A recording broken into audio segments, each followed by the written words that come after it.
Well, first of all, it's good to see so many people that I've known over the years. And for those of you who I've never met, I'm glad you're here today because this is a really important topic. And of course, sometimes people say it's really hard to do something like this after lunch. It's just as hard while people are eating lunch. But aside from that, here we go. I am joined today by these three people, two of whom I've known for a really long time, one who is someone new to me, Nancy Gannon, who has a daughter by the name of Erin, who's eating her lunch over there. And you'll hear more about Erin in a few minutes.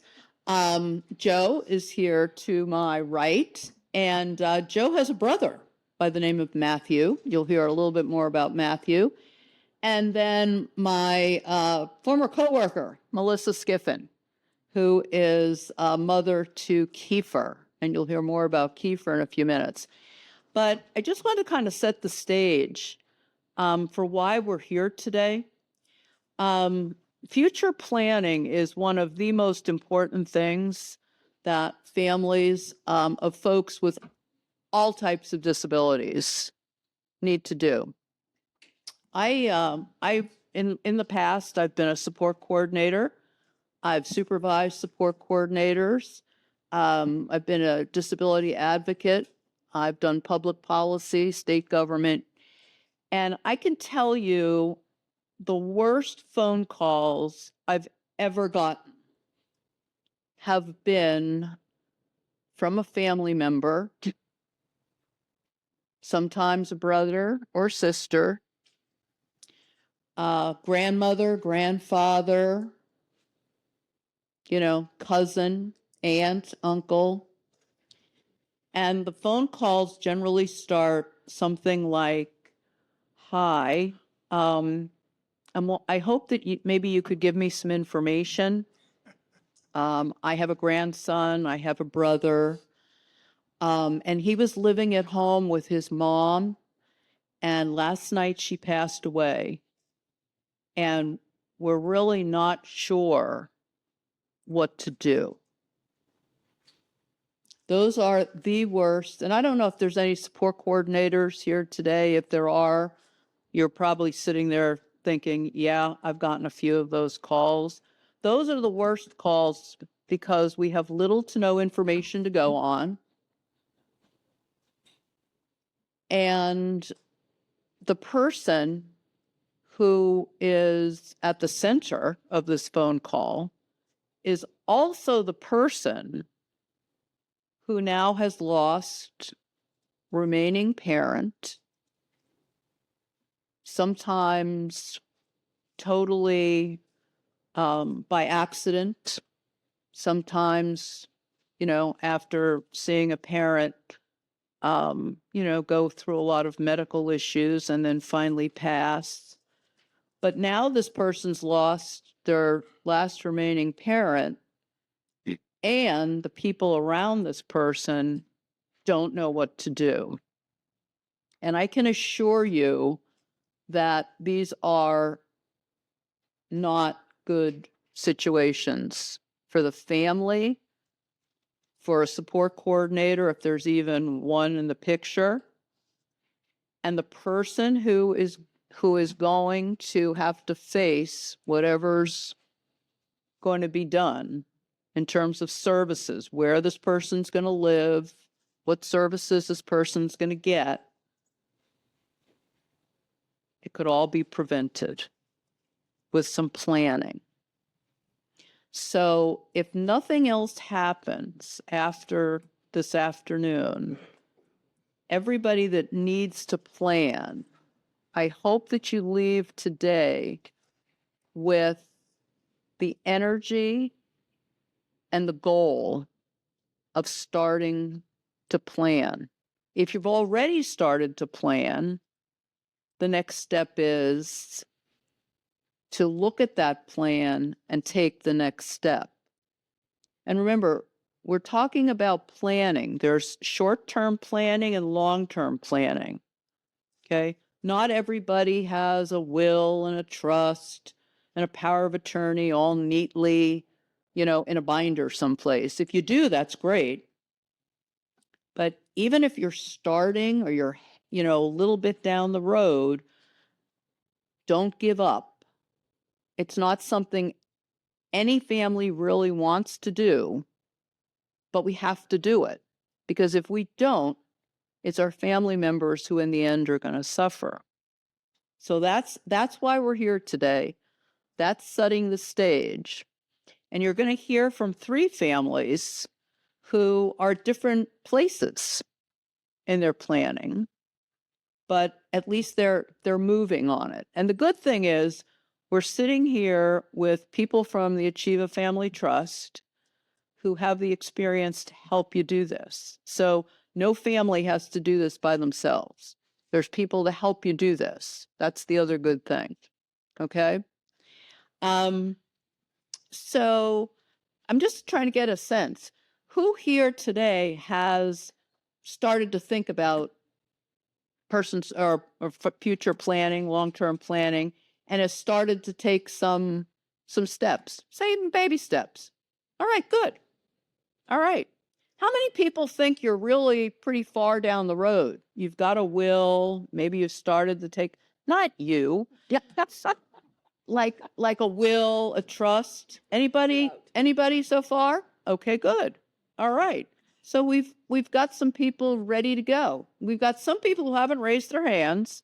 So by the end of the afternoon, I'm going to say, okay, who's ready to really move on this? And everybody's going to raise their hands. Okay? All right. So I'm gonna first, my good friend Nancy over here. Let me ask you a question.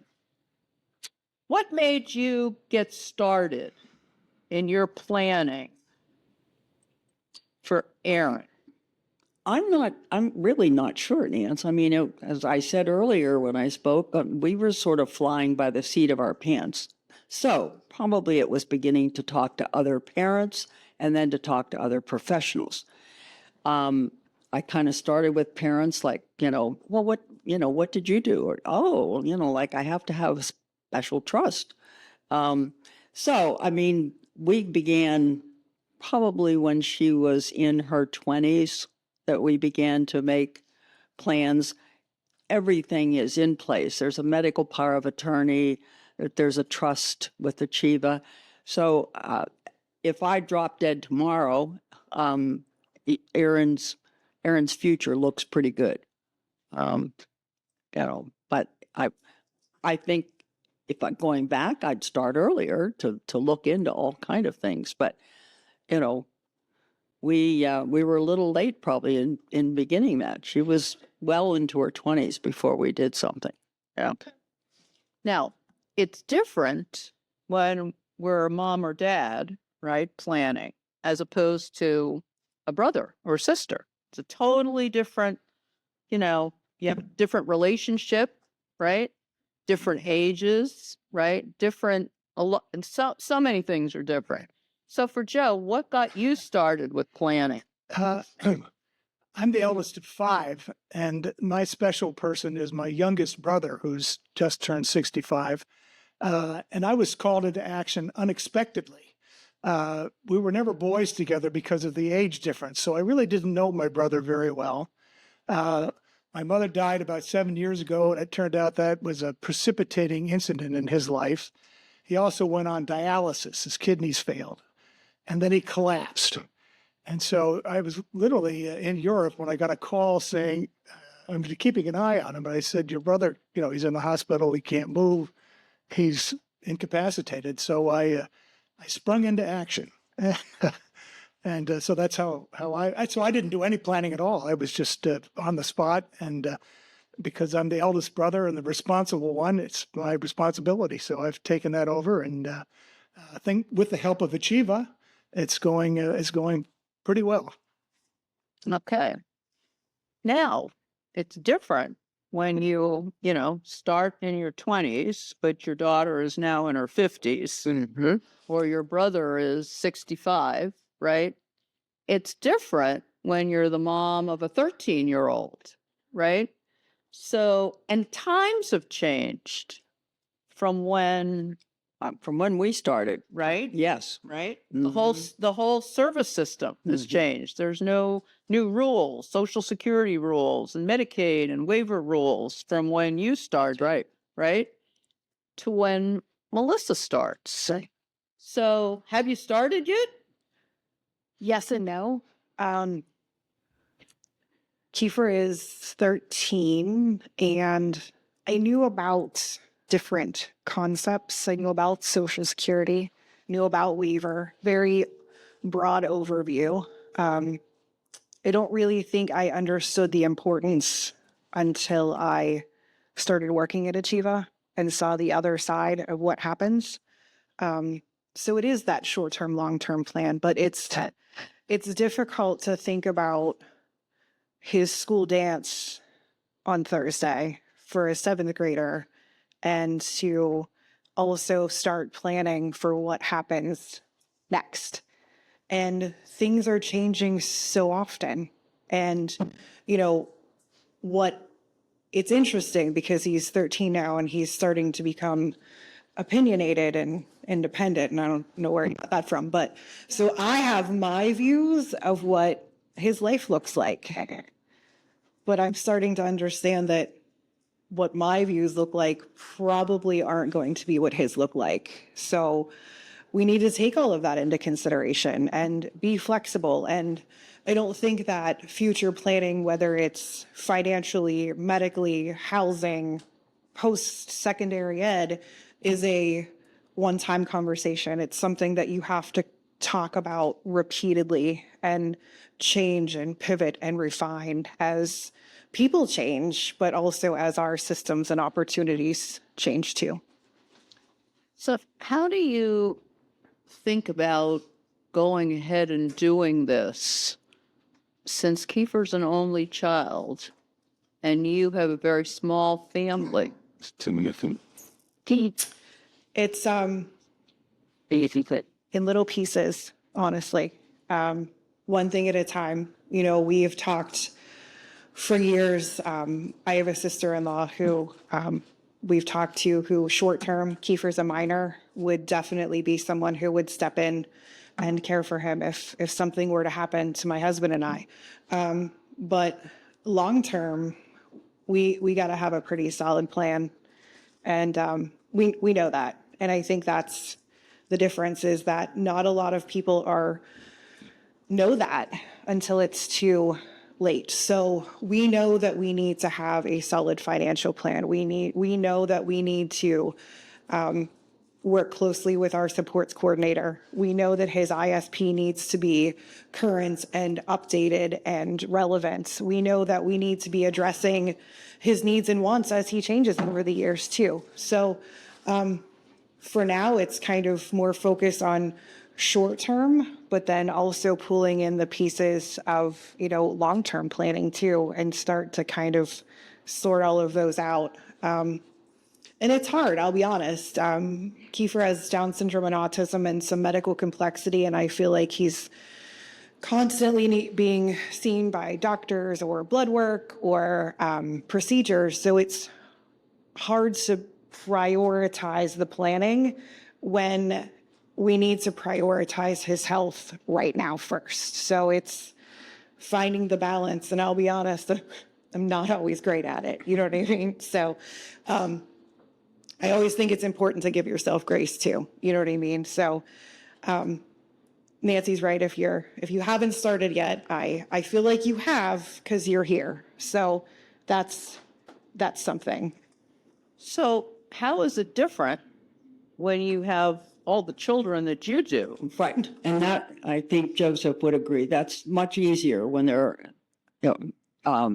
my daughter, who's here today, who brought Aaron to lunch, is the oldest, and there are 6 children altogether. So Aaron has a great deal of support, and I have a great deal of support. And it's true that Erin does know exactly who to go to for what she needs. And one son is a physician, so she had a sty on her eye. So she took a picture with her phone, and then she sent it to her brother. What do you think this is, and what should I do? He said, I think it's a sty, and I think you need to see an eye doctor. That's not me. So, which is kind of what he would do with one of us too.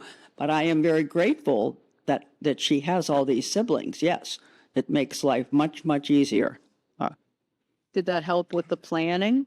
It helped with the planning and in speaking to her siblings. As Megan and I both said earlier, that each one of her siblings thought that they were going to be the one that would be responsible for Erin. I'm sure that they are all relieved that she is settled. And we talked with our children about what we were doing, so that they knew that this one is in charge of her medical power of attorney, and this one's on her bank account, and so yes, they were involved in the planning, and it does make it easier, Melissa. It's harder to do it all by yourself, no question about it. Being a caregiver is hard work, as I'm learning. In my case, I didn't think to be brutally honest, I didn't think I would need a long-term plan. My brother was in his 60s. He suffers from bipolarism, autism. His end-stage renal disease. He's obese. He was then diagnosed with Guillain-Barré disease. It turned out it was just neuropathy. But I didn't, I sort of did a little research, and I just said people like this don't live very long. So I was thinking, particularly when they're on dialysis 3 times a week, I thought maybe this is a 5-year kind of plan. And so, but I, did do the right things. I got in touch with Achieva. We set up a special needs trust. I got the power of attorney. And so I got prepared. We got him into a very nice nursing home, long-term care facility where he is now. But I just didn't think, now we're in our 7th year and he's still, I think because of the care he's gotten, he's thriving. So with Matthew's other brothers and sisters, how was it navigating, through getting all these services in place for him with all of you? To be, again, very honest, there wasn't a lot of competition for who was going to care for Matthew. Of the 5 of us, two others have their own problems, and I'm starting to take care of them. So just in terms of ability and willingness to accept the responsibility, it's down to me. Oh, and he's lucky to have you. That goes without saying. What would you say, and there may be somebody here in the room, I don't know, what would you say to somebody, another mom or dad, in their 70s or 80s? I don't want to give our ages away. So, in our 70s or 80s, who just, really haven't really started to put pen to paper, talk with other family members, and, get started. What would you say? I would say, as Nancy said earlier, now you have a major crisis. When there's nothing in place at all and the parents are gone, yes, the problem is that creates a crisis for the person we're trying to take care of.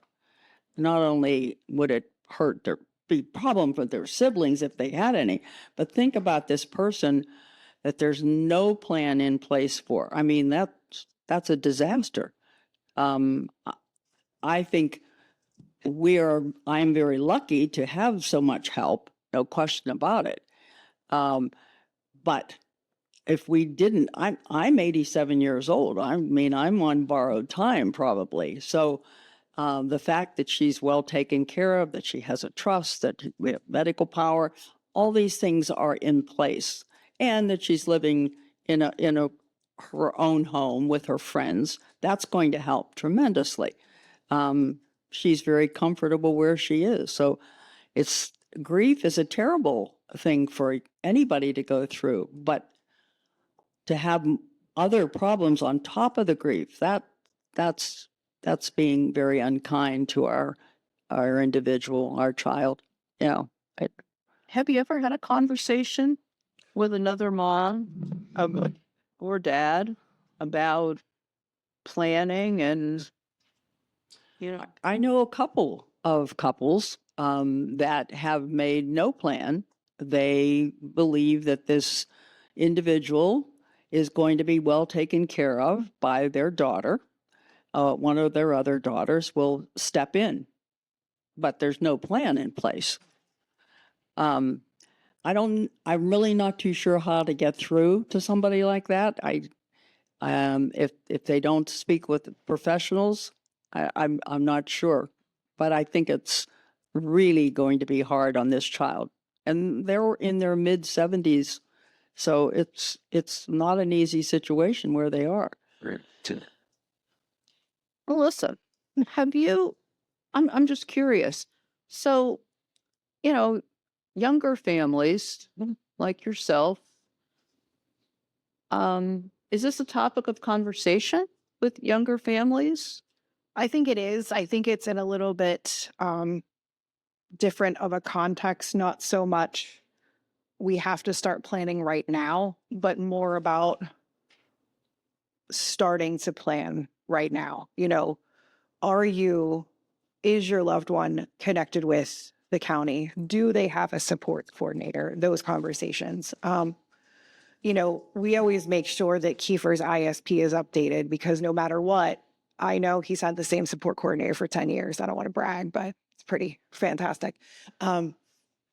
Anyone can call her in an emergency, and it's outlined in his plan what medications he takes, who his doctors are, that important information. But I think it is hard for younger families with younger kids to really think about this because nobody wants to think about this. I'm in a unique position in that we don't have a ton of relatives and supports around us, but it's funny, I look around the room as you were talking and we're going to be okay. And Kiefer's going to be okay because I have been given the opportunity to learn about what we need to do and how we need to do it. And, you know, you said you don't have to do this stuff alone anymore, and you don't. No family has to do this alone. So make sure that you have those supports. Do you have other friends, parents that you can bounce things off of, that you can talk to? Is some of Kiefer's biggest supports right now and mine is one of his teachers at school. You know, she knows him almost as well as we do. But I also know without the organization, you know, under the Achieva umbrella, I can call Leanne. She's going to help me. You know, I can call Amy. I can call Matt. You know more about Waiver than most people have forgotten. So I know that I have support. So it's making those connections for other families. Maybe you're not ready to do something right now today, but I'm going to make sure that you have the pathway so that you know where to go when it's time for you to get connected. What would you say to a younger family of, you know, a child, you know, with, you know, some type of a disability, you know, complex medical issues, and you know, maybe single mom, you know, not a lot of family. What would you say kind of to help her think about this a little bit more? Well, I think you have to really approach it from, you know, the perspective of who you're talking to. You know what I mean? Some people I am closer with, you know, and I can say, hey, you know, it's really important that you start having these conversations, that you start looking at these things. Other people I don't know as well, and I don't know how they're going to take it. And I never want to make someone feel like you should have done that 3 years ago and you didn't, you know, because it's never too late to start. But you really have to have these conversations when we're talking, especially for children who have lifelong medical conditions, like Kiefer does. It's not going away. It's not going to change. And making sure that there's some kind of plan. Do what you can do. Do what you can do. And I know it's hard between school and homework and therapy and doctor's appointments and all of the things that come into play, you know, but at least have some kind of general outline. What even if it's just what happens if there's an emergency, which any family should have a plan for. What happens if there's an emergency? And then, start working through the process of get the supports coordinator, get that part done. Then you can start talking about what's next. If you look at the whole big picture, Kiefer's 13. If I look at the next 40 years of his life, it's just so much. So figuring out where to start and then one thing at a time and not being afraid to ask for help. I think that's something that I often struggled with when Kiefer was younger, is that when he was little, is that I was embarrassed to ask for help. I thought asking for help meant that, I wasn't a good mom because I should have already known these things, but I didn't know these things. So it's okay to ask for help. Find somebody that is knowledgeable, regardless of whether it's your supports coordinator, teacher, advocacy organizations in the area, doctor. Make sure that you're connecting with those people. And it's not a bad thing to say, I don't know what to do. Can you help me? Joe, what would you say to if you were at a cocktail party or something and you happened to meet up with, another gentleman, found out that he also has a brother, middle-aged or a little bit older, who has a lot of issues, and, the brother they're living together. Oh, they're living together. Yeah, they're living together. Which is a little bit different than Yeah. your circumstances, but still, well, what would you say to him if you got talking about your family? Well, I try to give him the benefit of my experience for what it was worth, but I'm not sure how much direction I could give him. This conversation is making me realize that I haven't reached out to anybody, and I don't know that, I don't really have a second line of defense and a third line of defense. I guess I have a first line of defense. I have a brother who's somewhat capable, although he has plenty on his plate too. And we have a few cousins near the long-term facility and uncles and aunts that live near where he lived. But they don't really know my brother. I mean, he's just somebody they saw at family picnics over the years. And that's actually part of the problem. Because of his autism, he expects them to make a fuss over him. He doesn't understand why they don't have the same kind of intimate feelings towards him that he has towards them. So I'm just grateful when they take him out to lunch. So it's something he looks forward to and so forth. But other than my one other sibling who is, a responsible, productive person, I don't know what my backup plan is. So this is making me focus on that in a new way. Clems. I mean, to our extended family. My parents grew up in Beaver, PA, right now, not far from where he is in Beaver Falls, and to him, he's just crazy Uncle Matt. And he can't understand why they don't want to have him play a much bigger role in their lives. Yes. Anything else that maybe we haven't talked about yet?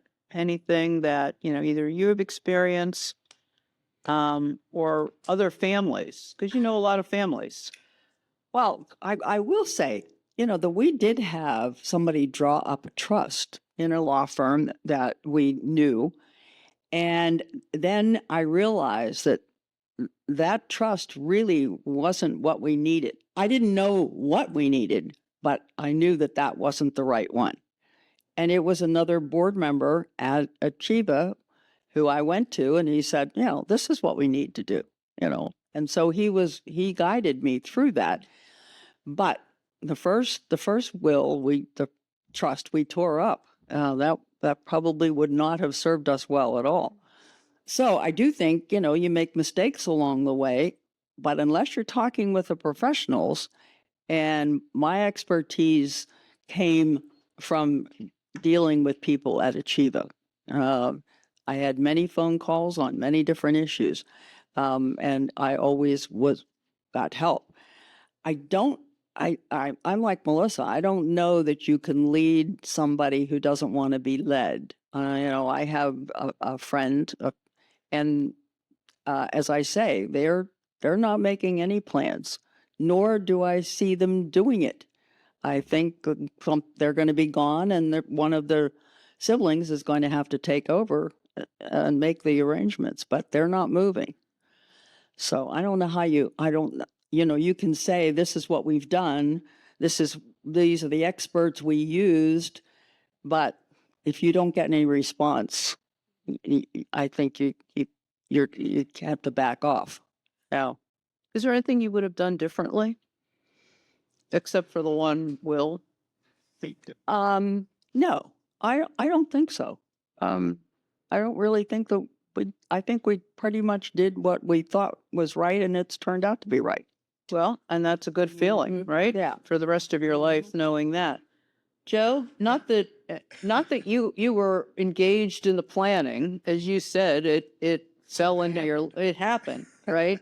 So that's not a fair question to ask you, but now that you've been, center stage of all of this, as you look back, is there something that would have helped you along the way that you just, didn't have access to? Well, I wish I'd met Matt Bailey day one.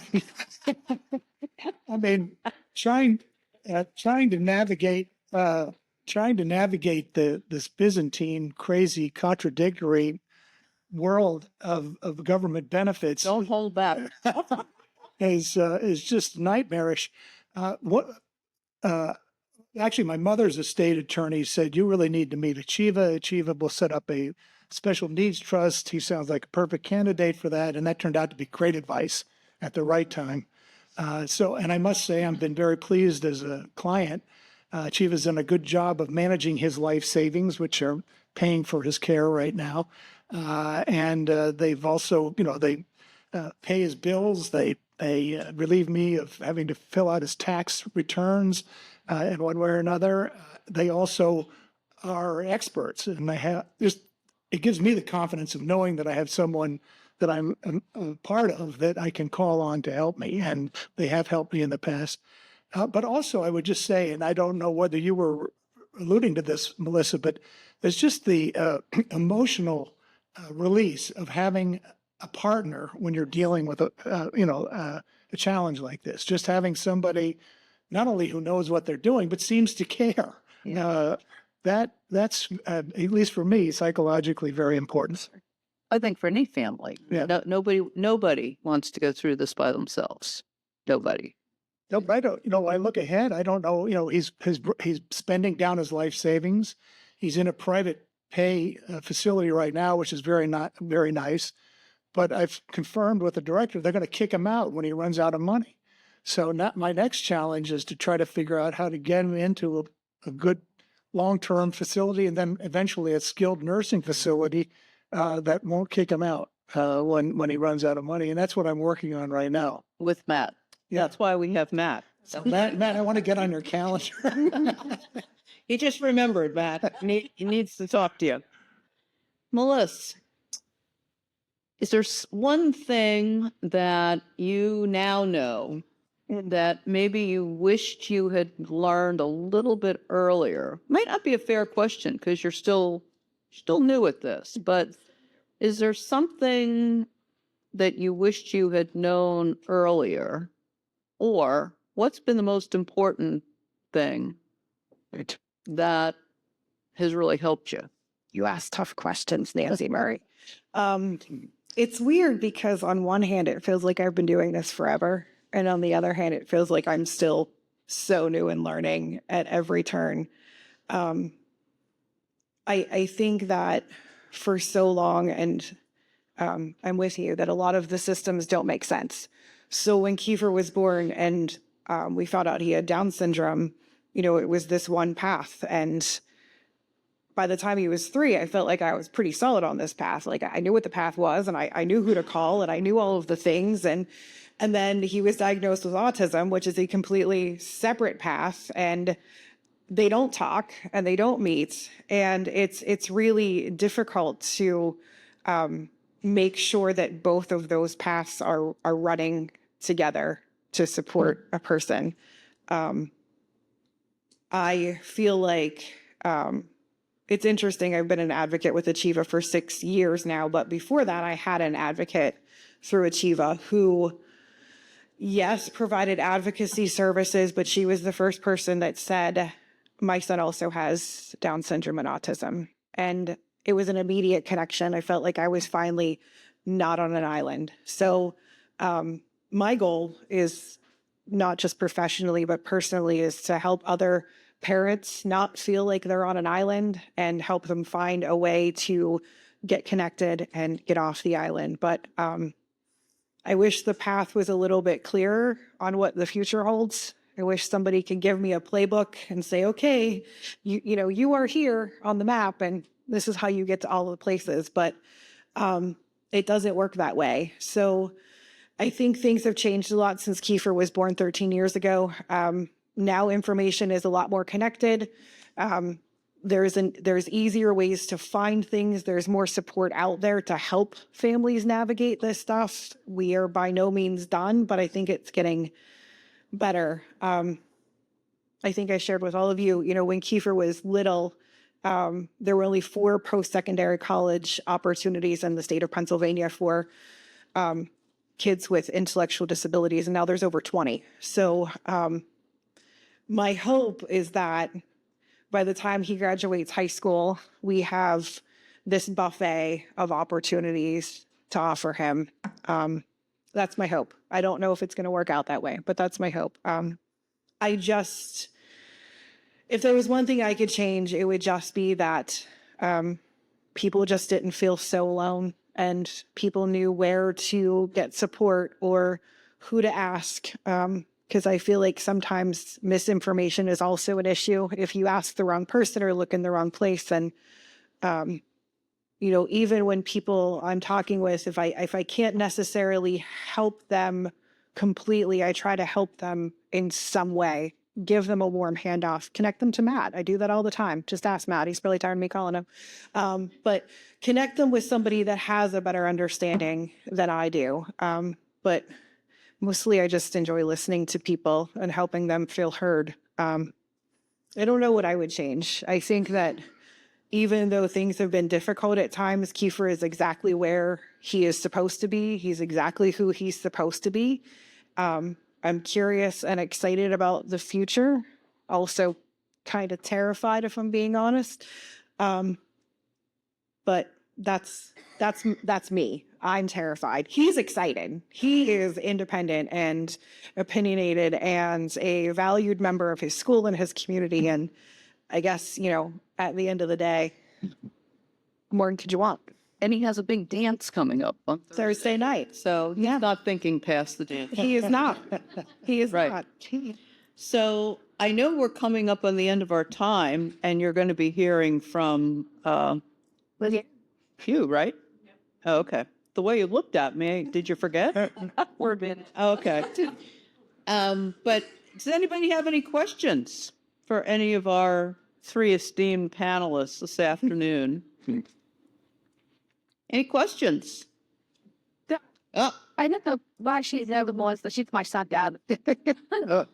But actually, because since we're talking about a mom of a 13-year-old, and of course, why they care for others, but let's focus on the 2 long since you guys both had to deal with the education system. And I know, like, back this you done with 1970s, 80s, and you're dealing now, but I feel like as a mom right now, even though I feel like the education system still failing our kids, like, why aren't the schools who's educating our parents on these types of things? Like Leslie, as an advocate, you told me about this, but there's so much terminology that, or special ed interns are telling, or, you know, they typically have at the moment, or I just feel like some of these people in special ed don't even know all this stuff. I just didn't know if other people felt about fire though, but that I feel like sometimes the schools have done art and now they take the kids, or they just don't come to peaks. They don't know this about all this stuff. And sometimes we look at our school for our first line, they go to me. Luckily, we have parents that we reach out to. So I just didn't know if you felt like for school. I mean, I know you're in South Bend, a lot of schools feel like worry about the stuff. Listen, you're kind of, you know, makes it how big it is and the schools have grown to like helping. So we're pitching that. So people have been asking that question for probably 50 years. Nobody's come up with a great answer yet. Okay. How man For, September what Yeah, should repeat the question.